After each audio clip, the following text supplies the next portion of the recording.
Hi, today on the podcast, I would like to welcome my guest, Amanda Moore Ortega. She is a work-life balance and burnout prevention specialist who speaks at corporate events, conducts workshops, and coaches executives.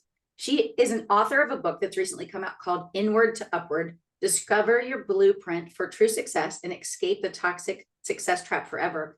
And I'm so excited for the conversation today to share this with my audience, because we're going to get real and we're going to talk about when we feel burned out, or how do we even avoid burnout, and how do we actually have a work-life balance that aligns with our values and what our priorities are for life in this season moving forward. And so I'm so excited, and I just want to welcome her. Welcome, Amanda. Thank you so much. I'm so happy to be here. Yeah. So why don't you just start off with telling us, what did life look like, and to the point where you hit burnout, and then how did life unfold to how you're helping people with this now? Yeah, absolutely. So I had become a type A sort of workaholic, overachiever. I would say my career had become cemented into my identity. Mm-hmm. And, I didn't have a lot of the skills or knowledge that I have now before I just suddenly, after almost 30 years of my professional career, which was very successful on paper, I just hit a wall. And it was really physical, mental, emotional, just burnout. It was a stop. I mean, I can't even tell you, it was like I just couldn't go on. I just couldn't do it anymore. And I mean, no one was more surprised than me. So I wasn't just flippantly, oh, I'm just going to quit my job. Everybody's quitting their jobs. I was literally done. And I resigned. I actually am going to also point out that I was extremely passionate about what I did. And I had a good job. I was managing two teams in a financial services, Fortune 1000 financial services company, US based. And the teams that I was managing, I loved. The projects that, or the programs that we were doing, were strategic programs. I was a strategist, and becoming a really good program manager, being able to come up with these really effective programs that really, hit the KPIs, all the things, right? If anyone's corporate, they know what I'm talking about. And so it wasn't that I didn't like my job. I didn't quit the job because I didn't feel aligned with the vision or mission of the company. It was just something internal that happened to me, and I didn't understand it. So, after I quit, first of all, I went to the beach by myself for a week and just kind of chilled. And then Love it. and then I came back, and I tried to do consulting for a while because I thought, oh, it was just the corporate day to day. That was it. Yeah. And that just didn't even stick either. And I just was like, I've kind of always wanted to help people more one-on-one, and let me go explore this thing. So I went back to school, I became a certified professional coach. I was still a little type A. I got 3 coaching certifications, Yeah. and that's just my way. I'm still sort of ambitious and somewhat of an achiever, but I also researched everything I possibly could about stress and burnout. And I really wanted to unpack it. I wanted to Mhm. understand, what really causes burnout. Yeah. And so through that process, I ended up deciding to write a book that I think helps anyone who's either pre-burnout, just sort of on the burnout train, Yeah. or has actually burnt out and just is feeling bad about it and just wants, like, hey, how do I get out of this? I'm sort of in a hole. Um, and the interesting thing is, like, just to give you a visual of how my identity was so rocked by this, Mhm. is I remember after I quit my job, just not having things on my calendar was depressing and made me feel empty. Yeah. Like I was no one because I didn't have the busyness, if you will, right? So Yeah. anyway, could talk forever about this, obviously, but that's how I got here. So I now, um, I do help people one-on-one. I do coach one-on-one, but it's not really the primary thing. I really like now getting back into the trenches with corporate. Mhm. And what I like doing is, first of all, my book is not about quitting your job, even though there's golden handcuffs on it and all the things, right? But it's not necessarily about that. I have about 50-50 of my clients are either still in it and they're just trying to be happy and enjoy their lives, Yeah. and find a healthier version of success and some balance and things, Mm. or they are looking for that act 2 blueprint of life, like they want to get out of corporate and do something themselves. So I kind of have both.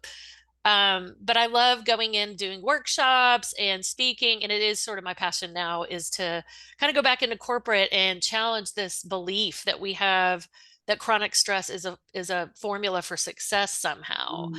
So we can talk more about that, but that is sort of where my focus is now. Yeah, it's so good. I mean, it's so needed. And there's so many studies now that tie that stress is literally like the top indicator of, you know, basically disease or causing problems in our bodies. I just saw something the other day that was talking about that, and it said if someone was a smoker and had heart disease, but still, you know, did stuff versus somebody that exercised and was healthy, but they had crazy stress, the person that had heart disease and smoked could live most likely would live longer than the Are you stressed, serious? yes, out person, because stress wrecks havoc on our bodies. So Oh like it my is not a gosh. joke. It is not just like because I want to feel better. I mean, Mm-mm. it's not just feel better like heart and mind. It's literally physically causing Mm-hmm. chaos in our bodies to the point where it can kill you. Like not immediately, but I mean if for 40, 50, 60 years you live at that level. Just to make a point about that just came to me. I also saw a study where my dad has Parkinson's, and so he's, you know, navigating through that. But there were people that they took and did the hyperbaric chambers with. So let's say it was 10 people. 9 of them had great results. It's not long term, right? It's a temporary because it's increasing oxygen in your body. But the 9 people had a great result of it. The 10th person did it. He was still he was in his 70s or 80, still a practicing physician, but a high stress situation. It did not have great impact on his Parkinson's, but Yeah. they tied it to his stress level and his Mm. workload. And so once again, we really do need to know and have the tools on how to deal with chronic stress and then how to not get burned out. And what do we do if we start getting there? So I think this is why this conversation is so important for What? people. Wow, those are some facts I didn't know, and it's just so. I actually did lose two very significant colleagues Mhm. the year after I quit. Within 6 months, two Wow. people that I have known for years. One was my boss who hired me at the Yeah. company. He wasn't my boss anymore because had been reorged a couple of times, but he passed away, Mm. stress related, I'm heart related. sorry.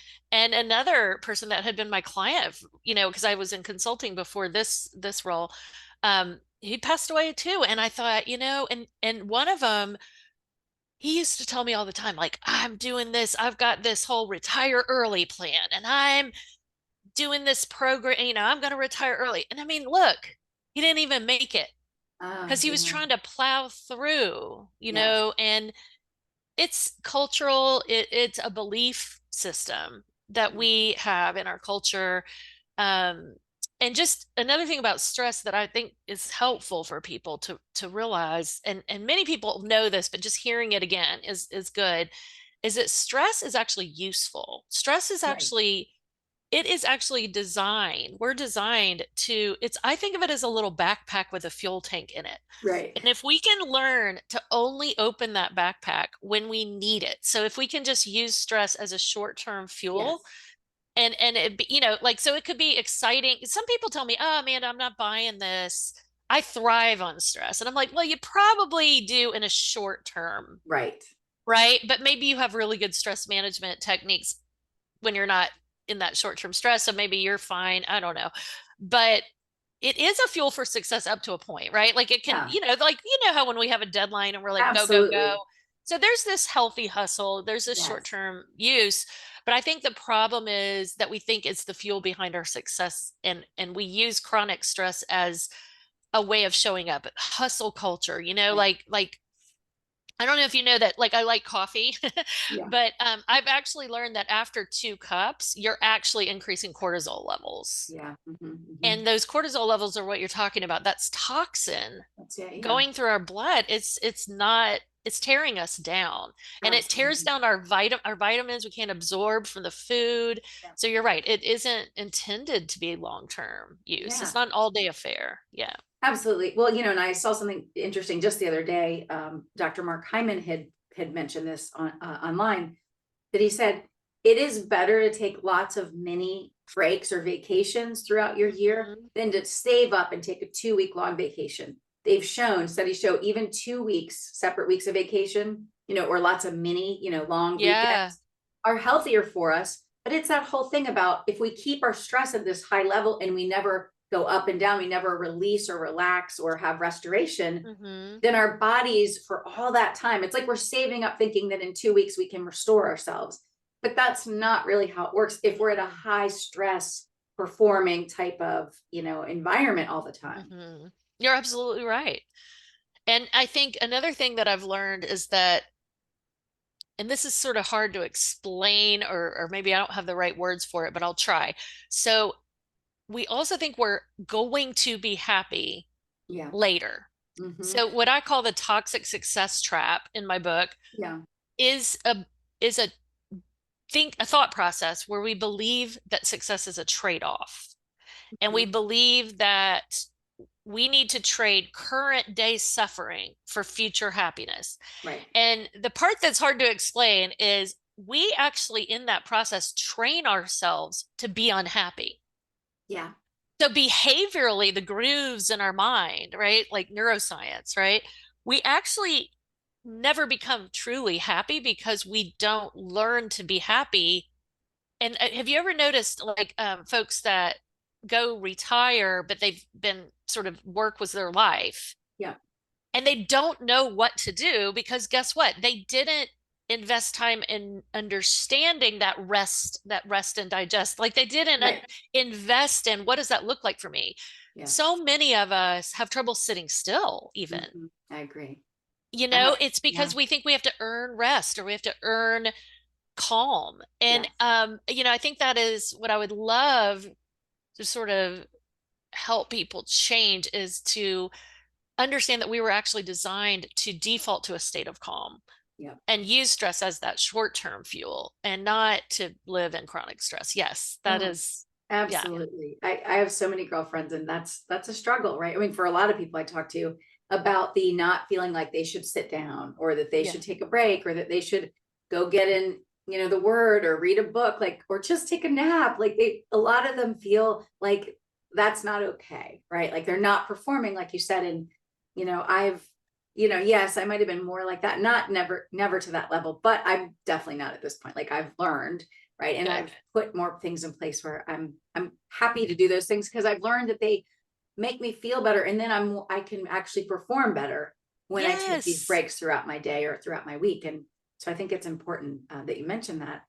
So why don't you tell us, like, what did you find with yourself, and then in writing the book or working with other people, like what's causing the us to get to the point of burnout or almost to burnout, and what do we do Right. about Yeah. So, I mean, and this is an oversimplification, but it's just sort of to illustrate a point.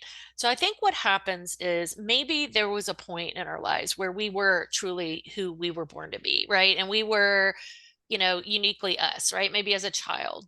it? Mhm. And through messaging and Yeah. experiences, we were almost conditioned to value something else. Yes.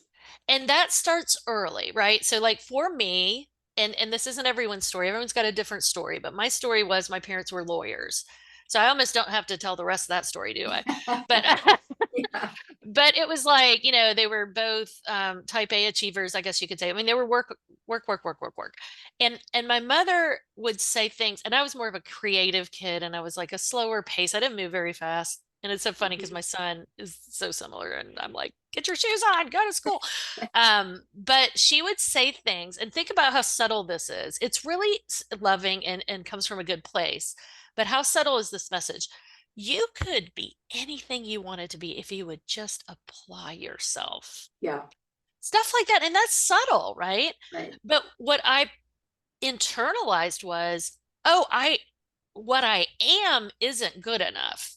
I need Yes. to be something else. And so those are early messages. And then when we do get into professional careers, and I will say our stay-at-home moms aren't let off the hook here. It's not just the working folks. It's also the whole, getting your kid into Harvard or making sure your kid's in all the AP classes. So the type A is not just for corporate people.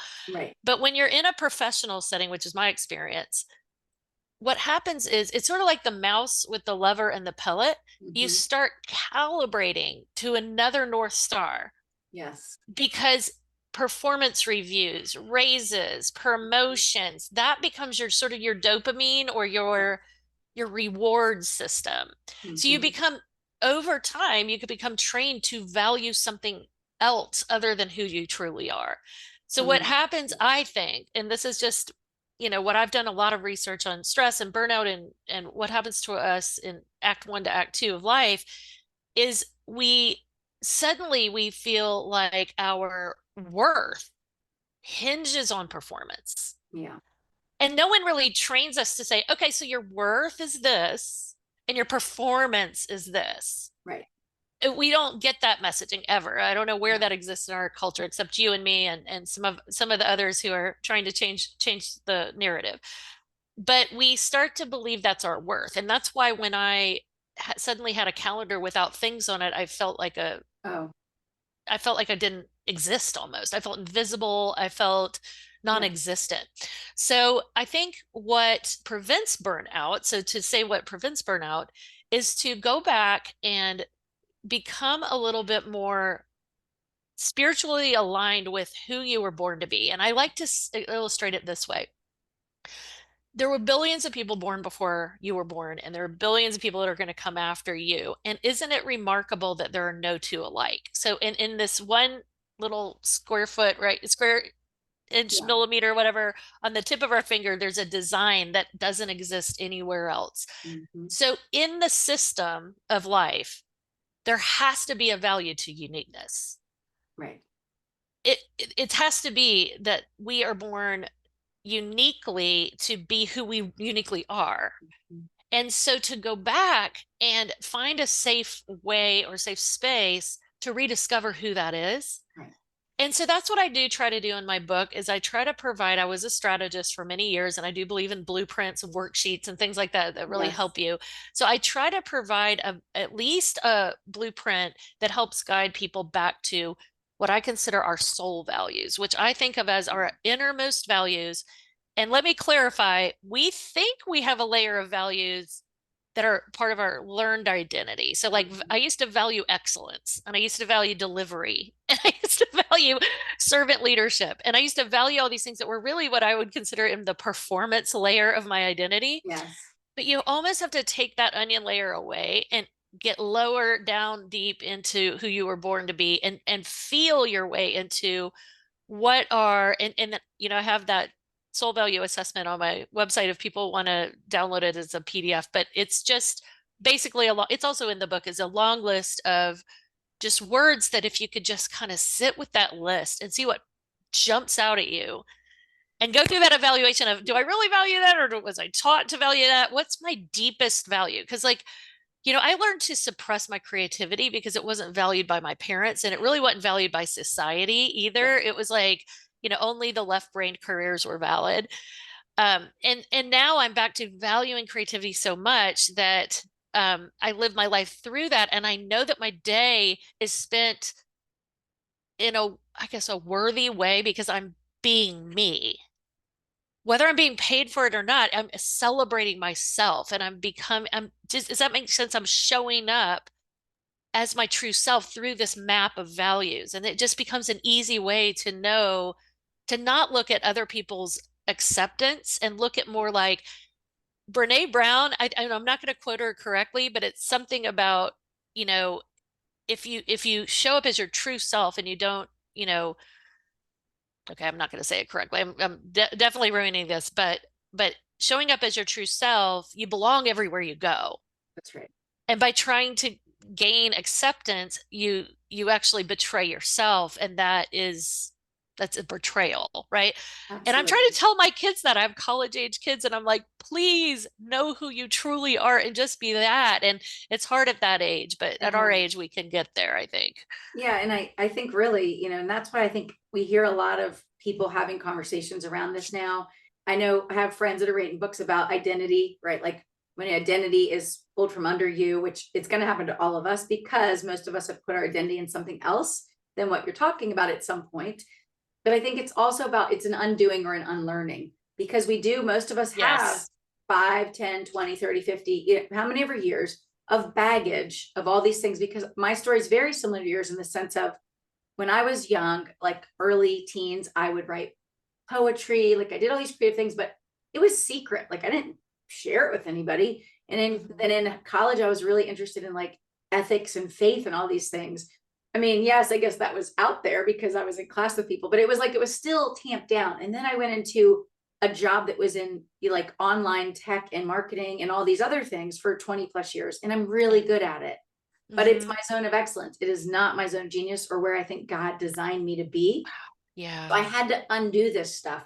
And even now, having the podcast and doing mentoring and courses and things, I still struggle. Like if things aren't going quite right, like, oh my gosh, should I do tech stuff again? Like I literally still want to run to what I knew it because people want to tell me, oh, but you're so good at that. Look, you had all these amazing career things in this, but that's not how I was made to be. I was never made to be that. It just happens that I got onto that path. And I had to unlearn and unlearn that I can let it all go, right? I can let all the things go that don't define me or my values for how I want to show up in the world, right? What it's important in my life, and then what's important for me on how I'm impacting other people's lives. So I think we all go through this taking back the layers, right, of the onion. A lot of us talk about that, and that's okay. But we have to realize that it's like a journey of discovery, right? Or rediscovering. Yes, it takes time. Yeah. It definitely takes time. And I think you and I and others, the more we have these conversations, the more we create a safety net for people to do it. Absolutely. Yeah, I love that. I love that you shared about, what you kind of see with us. Why do we find ourselves feeling burned out? And the identity is such a big piece because I've had so many conversations with guests that talk about this, whether it was because of their career, like they don't have that job anymore. So they're not a teacher anymore. Right. So it's like you struggle, but other people, they ended up in an accident. And for some period of time, they were bedridden and they're like, I couldn't even serve my family. They're like, do you know what that feels like when you feel like you have no value because you're literally laying in a bed? And then they had to, of course, wrestle with that and realize that they have value just in being them, not even in doing anything. And that's almost the blessing that came out of the accident, which is just, it's horrible to say because it's terrible that they had that, but they learned to value themselves rather than just what they can do for others, right? Yeah. Absolutely. Yeah. And so I think the point is, and this is probably something we both hear a lot from women, especially, that if we don't talk about these things, we all feel like it's just me. I have this feeling, whether it's about, I don't know who I am, or I don't have value, whether it's that I feel burned out, I feel angry about something, or whatever the feeling is, or like I feel shameful about something. If we don't talk about it with someone else, then we internalize it and think, oh, I'm only going through this. And then we hold on to it. But so many women, they're like, it's like when you go on, you're with girlfriends or you're with other moms and somebody says something they did, like even as a mom, and you're like, oh my God, let me tell you about what I did. Like you didn't think you'd tell anybody, but then you're now in a safe place to share. And you realize we're all going through figuring these things out. And it's good. And it's okay to say, like, I feel burned out. I feel exhausted in my life and I need to do something about it. That's a good place to be because it means you recognize, you have an awareness that something needs to change. Agree. And I think too, like, I think you and I talked about the redefinition of success for ourselves earlier. And, I think if we can stop looking at success as something transactional and external, or only that, okay? Like, so yes, let's think about how we feel and maybe include well-being in our definition of success. And I think it's a hard sell. Right. I think for my executive clients, I do coach executives, and I feel like I have to be very gentle with them because they're still in it and they definitely are looking for balance, but they have in some ways they have a harder time adopting new behaviors. Right.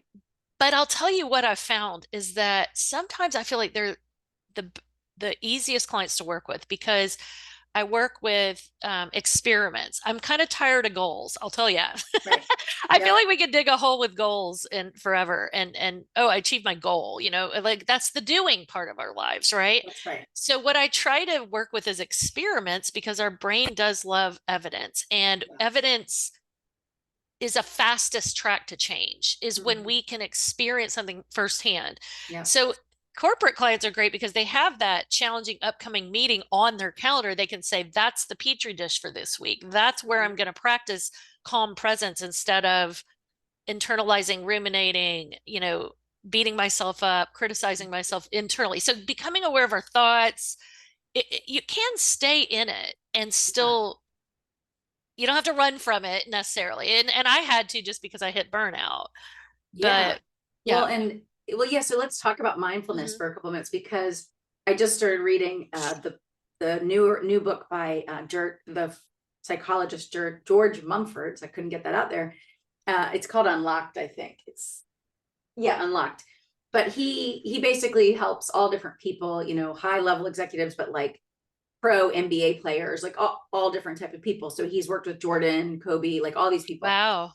And I had heard an interview with him the other day and it was really good. But the point was it all came down to like when you get in that zone, when you get in the flow, when you stay calm in the midst of like the crazy game or the meeting or your life, whatever it is, it was all about it was about knowing yourself. Like, and you have to know yourself to express yourself to, and he talks about being yourself, but it's also about it's about getting it right in our mind, right? Like, in other words, you can be the most amazing basketball player or the most successful person, but if you can't figure out how to get in that state where everything else kind of drops to the side and you're in a calm present where you're with yourself, literally, right? Or even maybe with like a spiritual thing he talks about, but it's literally that. So let's talk about mindfulness. I mean, you and I both talk about it. I mean, most anyone that's talking about anything does, because our mind is so important. And so what can you share with us about how do we start shifting our thoughts? Because that's really, right, one of the keys to unlocking, letting go of some of the stress and burnout. 100%. And, I will say this, before I burned out, I wasn't aware of my thoughts. I really Yeah. wasn't. And I had dabbled in mindfulness um, since I was young, my Yeah. early 20s, and I've read all these great books and things, but I just really wasn't fully aware of my thoughts at all. Right. And what I would say is, first of all, I do like to, I have a woo-woo side, but I also really like research and evidence Yes. and neuroscience and proven things like too. So I will say that we are wired with a negativity bias. And that's something I recently learned, and I'm sharing it. Maybe other people already know this, but over time, human beings developed this bias towards negativity.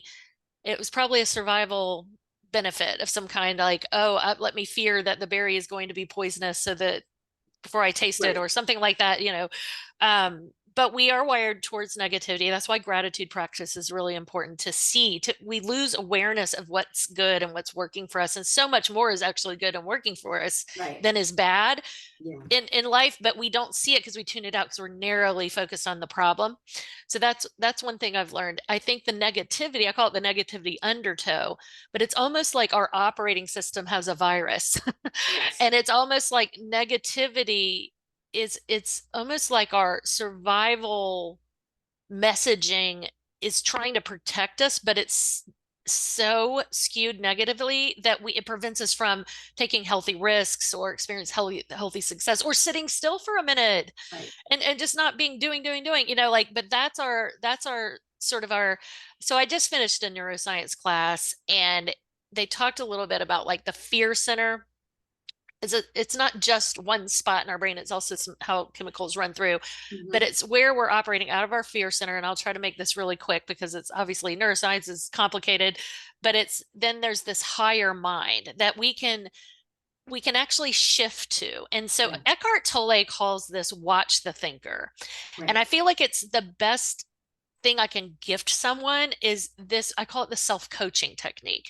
Mhm. So if anywhere you don't need a coach with you, you can always coach yourself. If you can shift to neutral and sort of let go of some of the dialogue that's just like that virus that's pulling our operating system Mhm. down, slowing us down, shift to neutral, and become an observer and a participant at the same time in your life, right? And I think a lot of writers are writing about this right now, so it's probably called lots of different things. I Yeah. think the Watch the Thinker, it's in the Power of Now, the Eckhart Tolle book, Power of Now, but it's this idea of almost self-coaching where you're observing. So this is, Yeah.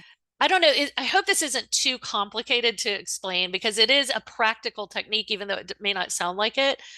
Does that, yes, Absolutely. go Well, ahead. yeah. And just to add to that, so like when I was talking about the book by George, or the interview, but also the book by George Mm-hmm. Mumford, he's talking about that being flow ready. Okay. And but it's kind of related to what you said, because he said basically when you start being able to tap into like that, this calm state, like he says, you see things without judgment. And when you see it, there's knowing of what to do next. And the point is, if we can get out of the negativity and we can get back to this place, the point is you can more calmly determine, like, is this really true? This thought, is this really how things are? Yes. And I talk to people a lot about, we operate with this what if, like the worry, the worst case scenario, like what if this goes wrong? What if I get embarrassed? But I say, what if we just switch our what ifs to the possible, right? To the what could come of it that's good. So if instead of saying like, what if this goes wrong? What if I lose my job? What if like this opportunity, my business fails, right? Instead of that, if we can just shift the what ifs to make a positive statement with that, what if this worked out? What if I just learned a lesson that lets me be successful in the next thing? What if this relationship worked out? What if I spoke on stage and it changed lives? Like, so a lot of times it's just taking the moment and then acknowledging what's going on with our thought, and then, asking a question or shifting it. Like you said, but it takes practice. It does take practice. And like you said, I'm more of a positive person from default, but of course, the way the world's been, I have to stop myself though, because I've gotten into states where I'm worried about something. So even though that's not my default, I'm still a mom, and I live in this world that's crazy. And so I can find myself having worrying or anxious thoughts. So I have to hold them hostage basically, right? And move them over to a more positive or thought that's more realistic and not staying in the negative.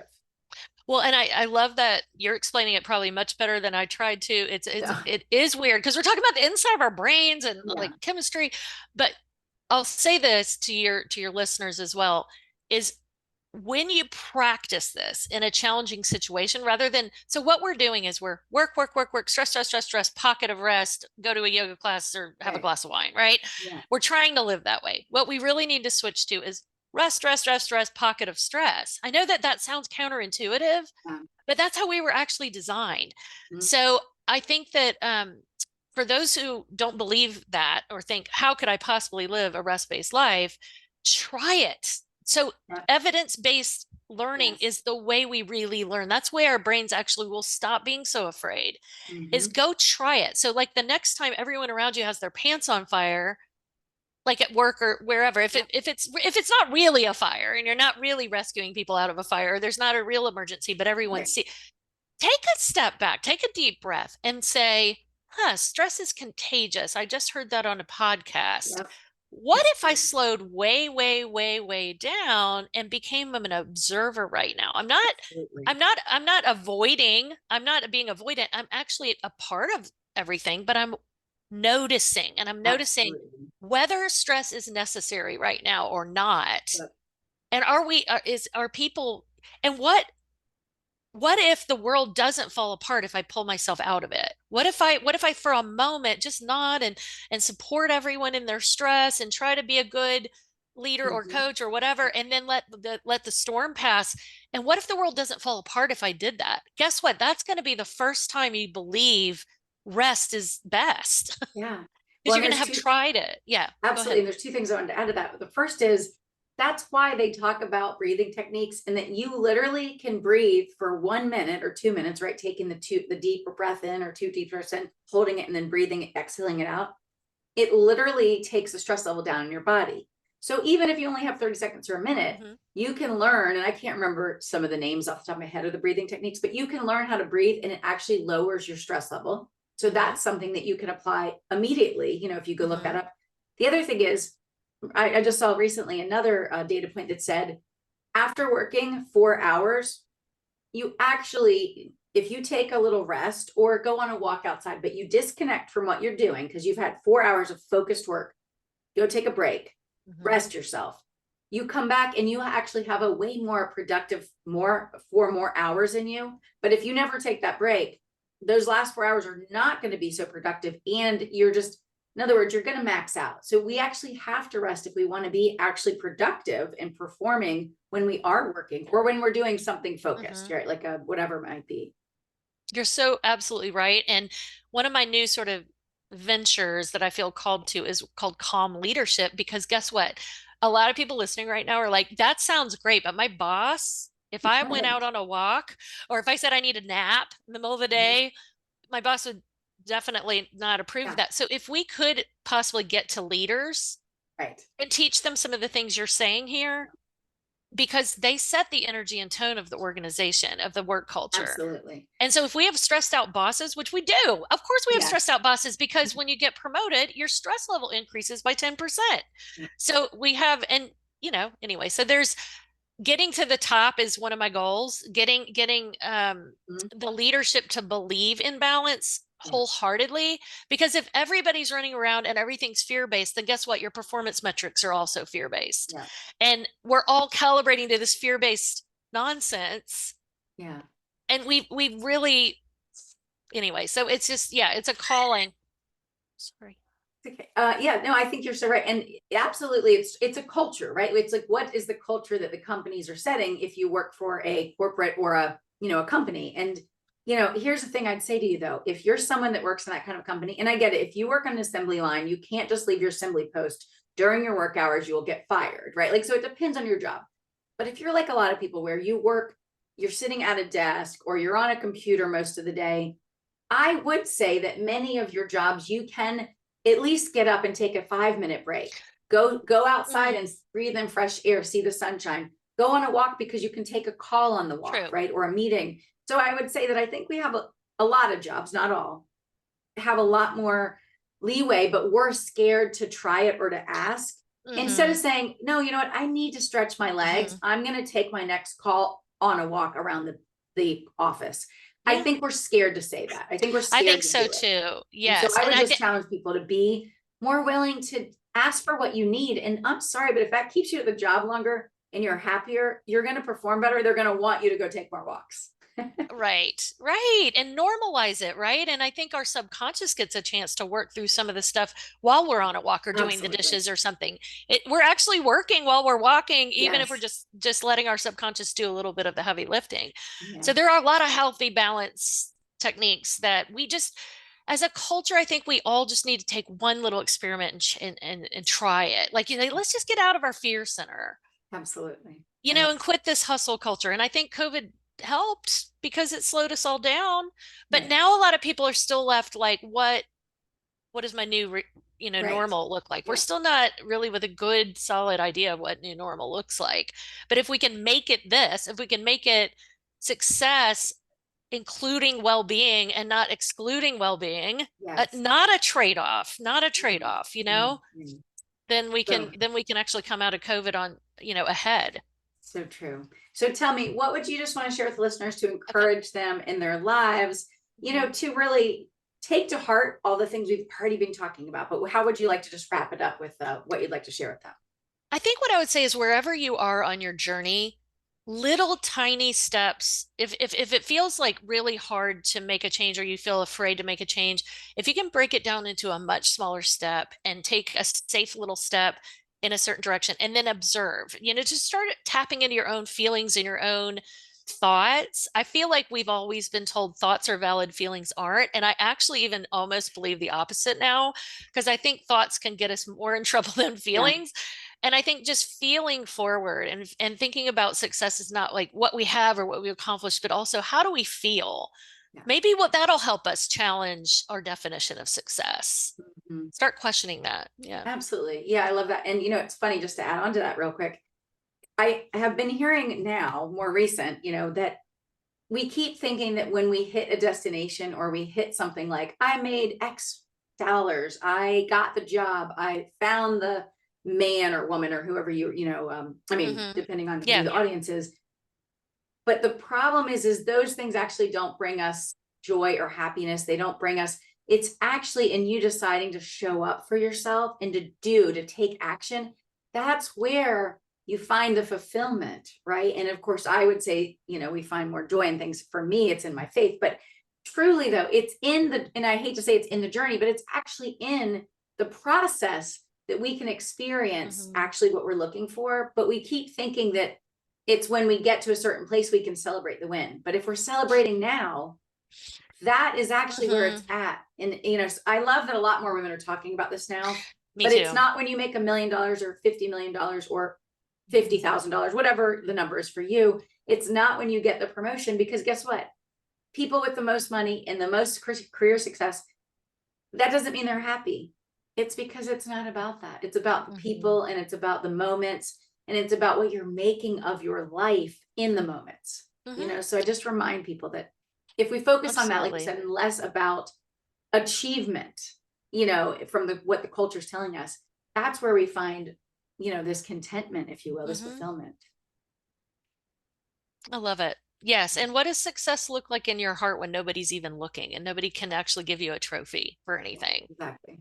Feel it, Yeah. Great stuff. And I think that's the thing, is we have to be willing to be, like you said, unique, and also just start learning to know ourselves again and love ourselves for what we truly love in our hearts, not what we've been showing to people that we want or love, and so I think that's so important. And I loved our conversation today. I think it was hopefully really helpful to some people.